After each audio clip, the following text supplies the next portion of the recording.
It was a freezing cold morning on the 18th of October, 1941.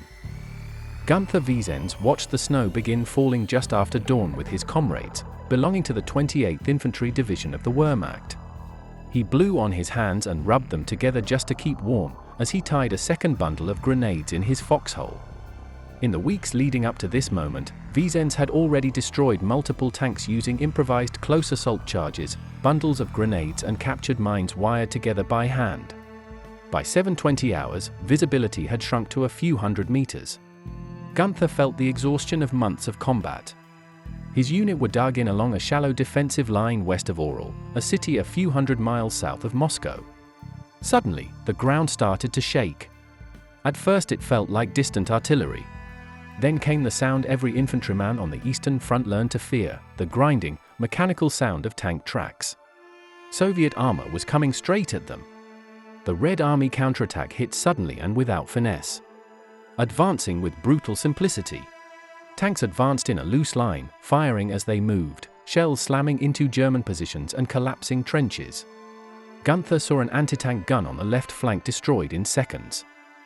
Another jammed after its first shot. Machine gun fire traced the line of the trench, daring any man to come up and face the steel monsters bearing down on them. His comrades panicked around him. Men hugged the earth. But Günther Viezenz stayed eerily calm. He stayed where he was. He was positioned in a shallow foxhole near a bend in a dirt road, a natural choke point where vehicles slowed. The first Soviet tank, AT-26, rolled past his position, turret swiveling blindly through the snowfall. Viezenz counted the seconds, waited until the engine noise drowned out everything else, then lunged forward. He slid the charge under the rear hull, directly beneath the engine compartment, and threw himself into a shell crater. The explosion lifted the tank's rear end off the ground. Its engine screamed, then stopped. Black smoke poured into the snow. There was no time to celebrate. A second tank followed the same route, crushing past the wreck without slowing. German infantry fire rattled uselessly off its armor. Panic spread along the line. Viezenz crawled forward with his second charge, bullets snapping overhead. He waited until the tank turned slightly, exposing the track. He shoved it beneath the track guard. The blast snapped the track clean off, immobilizing the tank. It slewed sideways and ground to a halt, turrets still firing wildly as German riflemen closed in for the kill. Soviet tank commanders realized they were taking losses but decided to push harder. A third tank advanced directly toward Viezenz's sector, machine guns raking the snow-covered trench line. Viezenz managed to crawl to a destroyed engineer cart and scavenged explosives and detonators.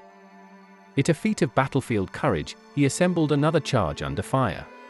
He crawled forward, moving from crater to crater, timing his approach with the tank's bursts. At less than 10 meters, he sprinted. He slammed the charge onto the engine deck, wedging it beneath a vent grill, and dove away. The explosion tore the rear of the tank open like a split furnace. Flames burst upward. The turret stopped moving. By mid-morning, the Soviet attack had stalled. 5 tanks lay destroyed or disabled in front of the infantry line, 3 directly attributed to Viezenz's actions in his immediate sector. The remaining Soviet armor withdrew in disarray. Günther's courage and tenacity under fire meant that the German line did not falter.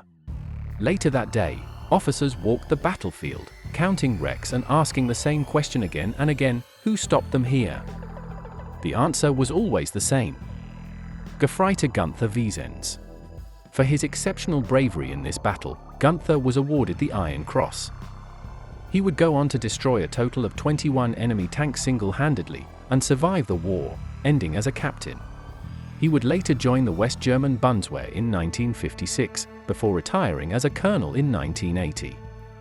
He passed away peacefully in 1999, aged 77. Please consider liking and subscribing for more.